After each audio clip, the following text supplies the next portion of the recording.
selamat hari Pentakosta. Satu dan yang lain.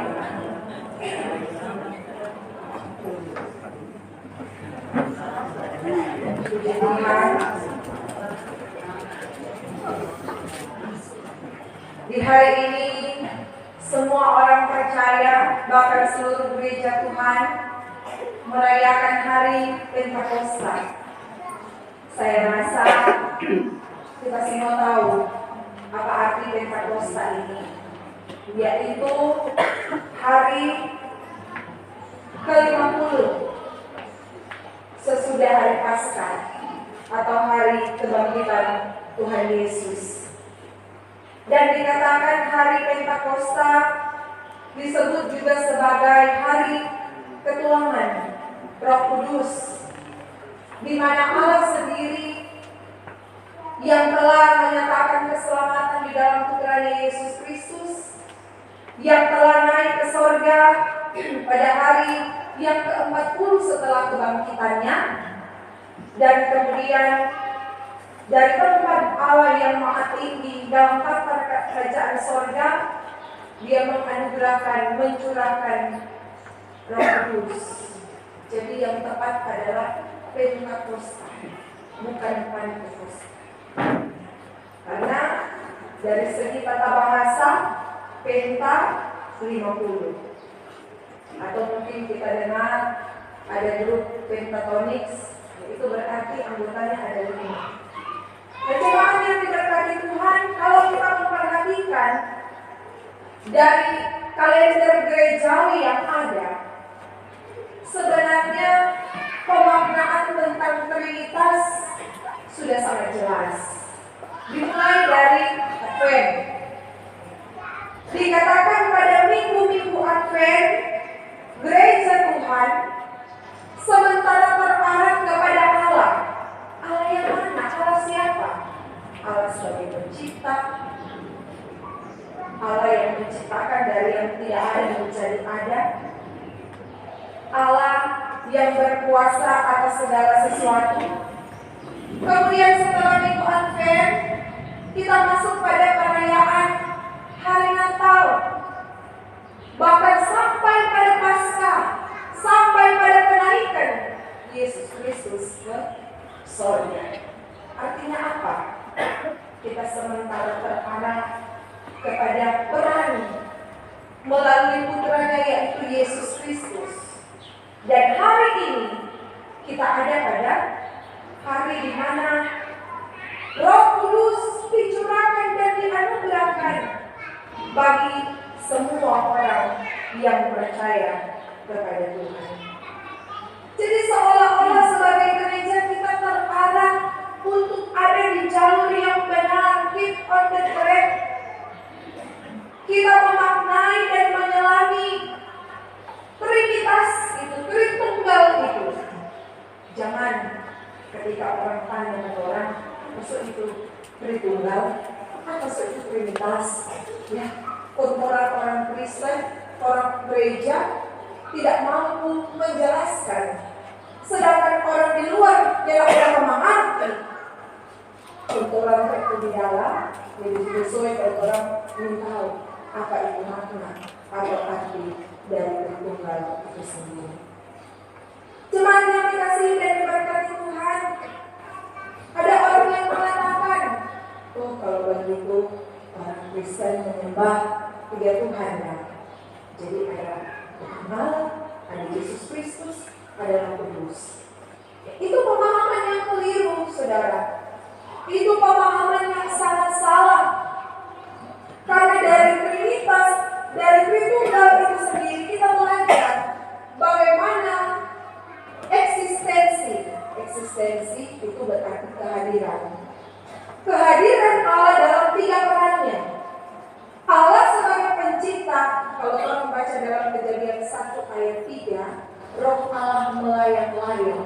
Berarti itu Roh Kudus sudah ada sejak dunia ini belum diciptakan. Itu eksistensinya. Allah yang menciptakan, kemudian Dia menyatakan karya selamatnya bagi dunia ini. Kenapa?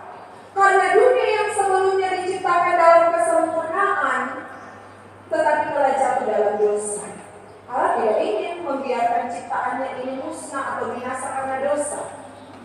sehingga dia menyatakan kasihnya ketika dia mengutus putra tunggalnya yang adalah Allah itu sendiri, sehingga kita yang berdosa ini dapat diselamatkan.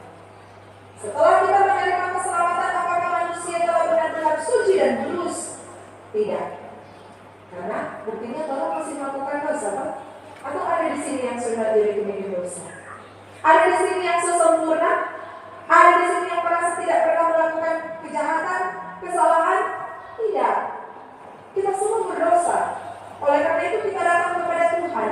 Dan itulah fungsi atau peran Roh Kudus. Roh Kudus ada, Roh Kudus hadir untuk membaharui.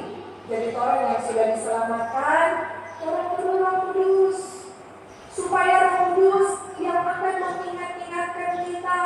Roh Kudus yang akan menuntun kita, jangan jalan seleng, jangan jalan salah. Jangan dia menyimpang ke kanan dan ke kiri. Roh Kudus akan tegur kita. Roh Kudus akan didik kita. Nah itulah gambaran dari Trinitas. Memang ini saudara bagian dari dogma atau indoktrinasi pengajaran yang tidak mudah untuk dipahami. Jangan orang menyebarkan ajaran yang salah. Ada orang bilang, oh kalau Tritunggal itu berarti Allah sama dengan orang, misalnya pendeta. Kalau di gereja, pendeta.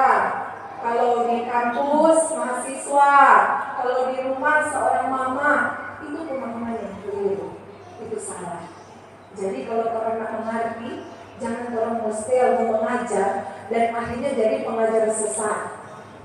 Itu pemahaman yang salah. Tetapi bagaimana kita memaknai fungsi atau peran Allah itu sendiri dalam Tritunggalan?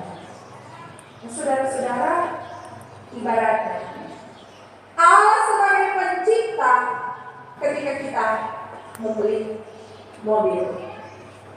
Ada seorang bapak, dia membeli mobil. Mobil yang ada ini tentunya baru. Dan mobil yang baru ini dia jaga, dia rawat.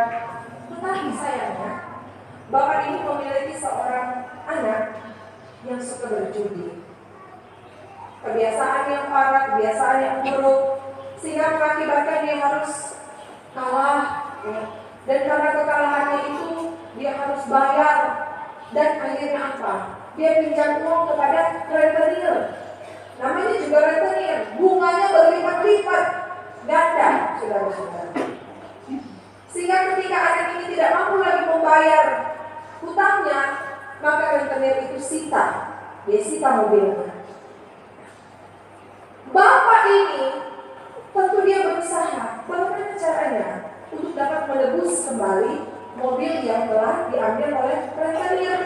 Dia kerja mati-matian, dia mencari, dia berusaha, akhirnya dia menebus itu mobil yang disita. Tapi sayangnya saudara-saudara, ketika mobil itu kembali dimiliki, ya rentenir dengan sengaja menabrakkan kap mobil itu ke tiang listrik. Kaca spion yang bawaannya ori bagus diganti dengan KW dengan yang jelek. Kemudian cek mobil itu sengaja dipenuhi dengan goresan. Bannya yang asli, bawaannya bagus, rentenir ganti dengan yang jelek, yang besar. Mobil yang sebelumnya mulus, bagus, berubah menjadi seperti mobil bekas yang tidak layak untuk dipakai. Namun, saudara, karena bapak ini dia merasa sangat mengasihi mobilnya, maka dibawalah ke bengkel. Di bengkel untuk diapakan? Diamplas, didumpul, diketok. Mobil itu mau diubah supaya kembali layak, supaya kembali menjadi baru. Mobil itu disemprot dengan cat yang baru. Saudara-saudara, ini juga menggambarkan bagaimana kehidupan kita sebagai anak Tuhan. Saya dan saudara-saudara adalah gereja, adalah umat kepunyaan Tuhan. Amin. Tapi masalahnya, kita sering dan masih terus hidup di dalam dosa.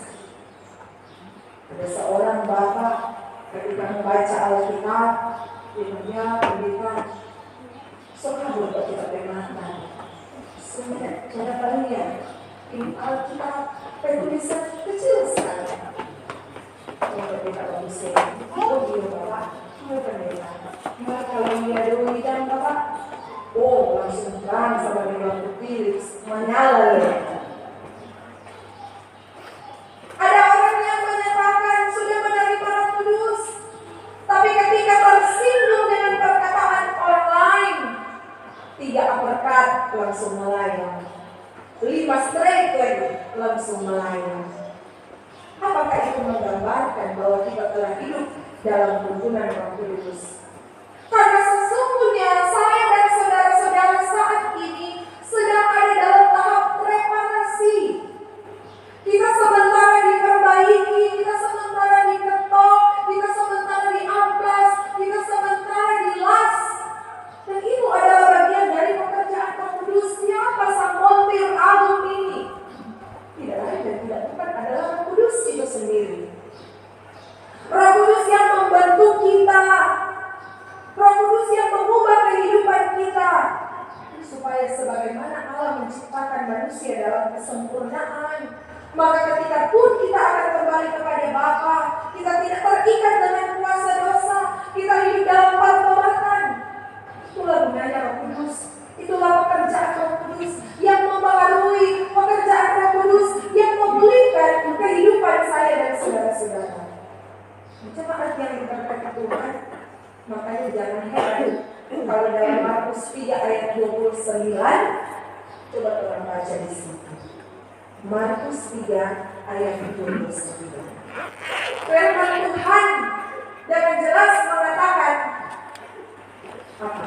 Markus 3 ayat 29. Dosa yang paling besar, dosa yang tidak dapat diampuni adalah dosa menghujat Roh Kudus. Berarti kalau menghujat Allah boleh, menghujat Yesus boleh. Kenapa menghujat Roh Kudus tidak dapat diampuni dan dikatakan sebagai dosa yang paling besar?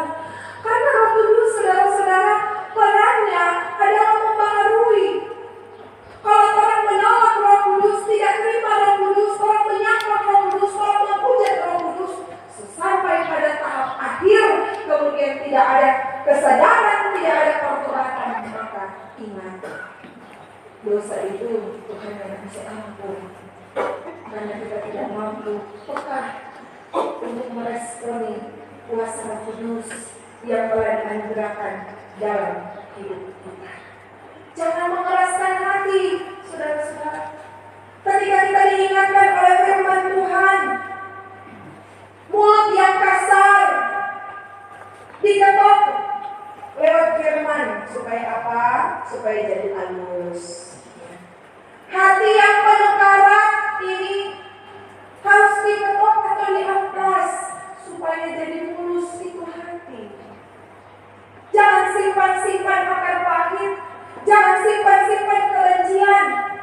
Ketika saudara datang beribadah, saudara dengar firman, saudara sebenarnya ditegur oleh Roh Kudus. Amin. Jangan tersinggung, jangan marah. Ketika ada khotbah lewat mimbar yang mengingatkan saudara, kecuali yang berkhotbah adalah oknum. Oleh karena itu ketika kita berkhotbah itu bukan main-main, saudara. Hidupmu adalah khotbahmu. Apa yang kami perkatakan itu datang dari hidupmu. Refleksi iman. Karena kalau orang berkhotbah sesuatu yang tidak didasarkan pada firman, maka itu omong kosong.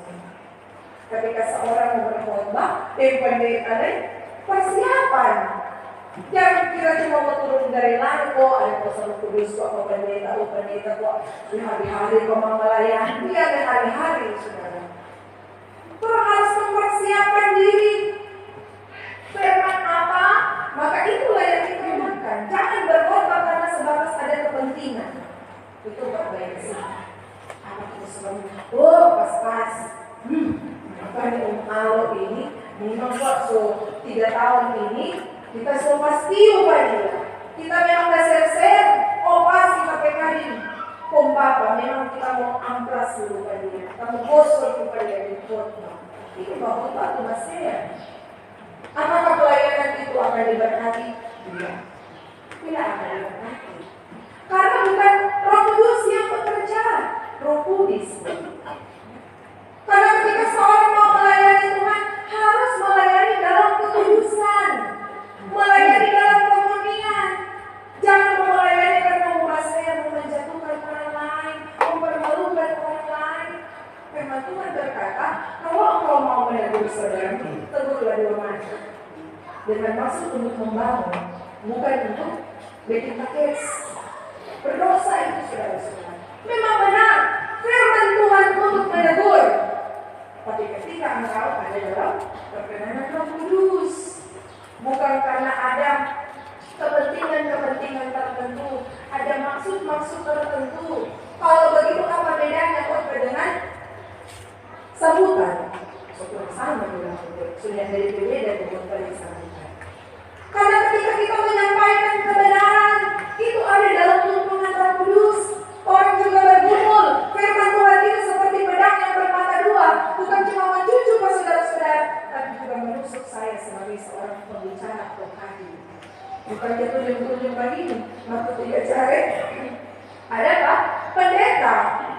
Bukan cuma mengubah kehidupan jemaat, tapi juga seorang yang berkhotbah, dia harus ada dalam tuntunan Roh Kudus. Jangan khotbah di mana, firman di mana. Akhirnya jemaat pulang tidak membawa berkat. Pekerjaan Roh Kudus adalah mengintrospeksi kehidupan kita. Tidak hanya dibatasi pada pendeta. Karena firman Tuhan mengatakan teruna-teruna muda, orang-orang tua dengan berbagai profesi, latar belakang, mereka bisa dipenuhi oleh Roh Kudus. Saudara bisa melayani. Tidak dibatas pada status atau gelar akademis, sarjana teologi, magister teologi, dan lain sebagainya. Roh Kudus tidak terbatas oleh status pendidikan. Tetapi Roh Kudus adalah hal yang suci. Sehingga Tuhan jangan main-main, saudara-saudara.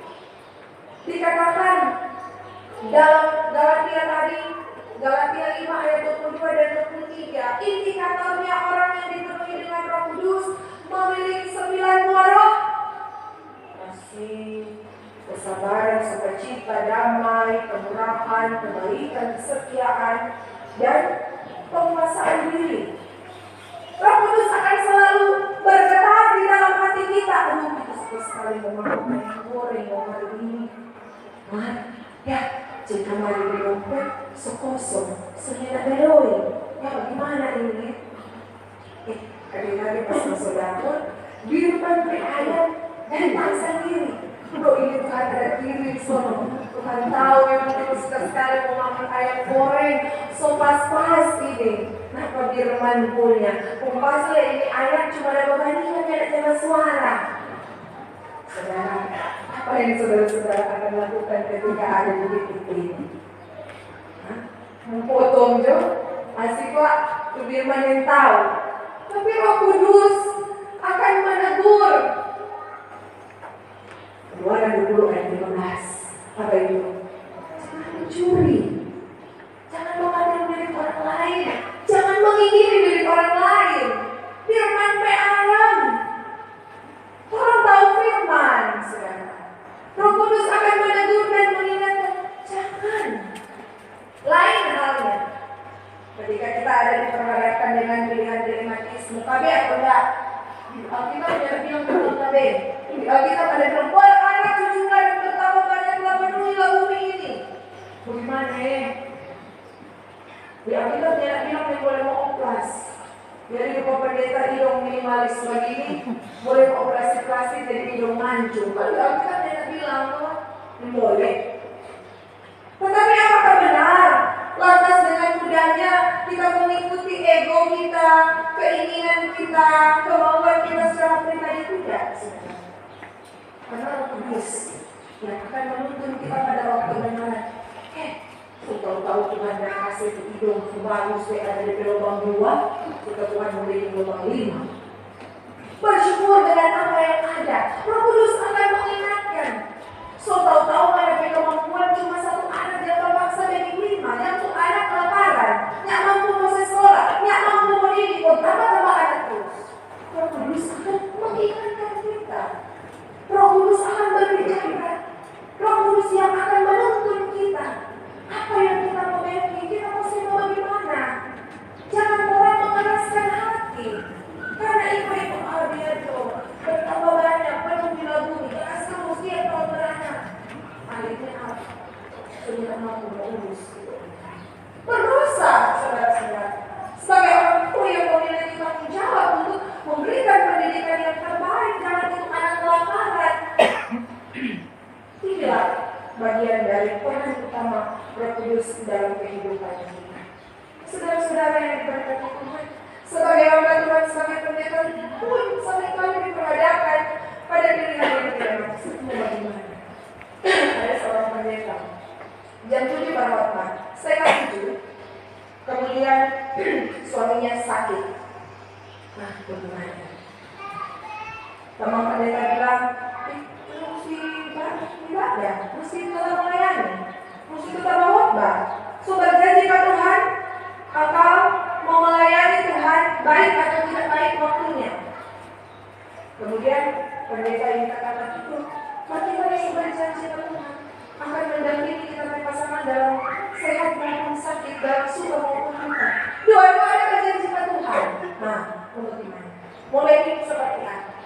Nah, saat itu Roh Kudus pasti akan mendengarkan. Minta hikmat, minta tuntunan Roh Kudus, bagaimana Roh Kudus berbicara, Roh Kudus tolong, Roh Kudus mampukan. Apakah mungkin dengan cara tetap mengantar ke rumah sakit? Oh, ada pendeta sini kok yang membantu. Atau akan tetap melayani, pun nanti ada jemaat atau ada sopir yang bisa membantu, atau ada anggota keluarga yang lain yang bisa mengantar. Jangan tolong salah langkah. Sebelum mengambil keputusan, minta perkenanan Roh Kudus. Sebelum bicara supaya tidak salah bicara, tidak ikut orang hati sendiri, tidak ikut orang minta pimpinan Roh Kudus. Kadang mungkin Bapak Ibu pikir, pendeta ini lalu orang bicara dan langsung jawab. Padahal itu dalam hati sementara bertemu, Tuhan, berikan hamba memilih hikmat, supaya tidak salah berbicara, supaya tidak memprovokasi, supaya tidak menjerumuskan jemaat untuk semakin jatuh dalam dosa. Itu orang terus membutuhkan Roh Kudus di dalam kehidupan kita. Ketika kita sudah tahu mana yang benar, mana yang salah, Roh Kudus akan memampukan kita. Inilah yang benar, hidup menurut firman. Karena itulah kita terus buka hati. Jangan terlalu mengeraskan hati, saudara-saudara. Apa beda? Orang benar dan orang fasik. Orang benar bukan berarti orang suci. Orang benar bukan berarti orang yang tidak pernah bikin dosa. Tetapi orang benar adalah orang yang pernah melakukan kesalahan, orang yang pernah jatuh dalam dosa, tapi dia tidak terpuruk dalam kedosaan. Orang benar dia mau bangkit. Orang benar dia mau bertobat. Orang benar dia mau berusaha. Sedangkan orang fasik, dia tahu mana yang benar, mana yang salah. Tapi dia tetap melakukan dosa. Dia tetap melakukan kesalahan. Dan yang paling parah, orang yang disebut fasik, dia selalu merasa dirinya paling benar. Saudara, saat ini saudara ada di titik orang benar atau orang fasik. Oleh karena itu, mari kita terus berhati bagi Roh Kudus. Supaya di hari ketuaan Roh Kudus ini, kita tidak hanya terbatas pada bahasa roh, karena pekerjaan Roh Kudus bukan hanya glosolali atau berbicara menurut bahasa roh. Itu hanyalah salah satu bagian dari pekerjaan Roh Kudus. Tetapi bagaimana kita menghormati firman, melakukan firman, ketaatan dalam Tuhan, itu bagian dari ketaatan kepada Roh Kudus. Amin.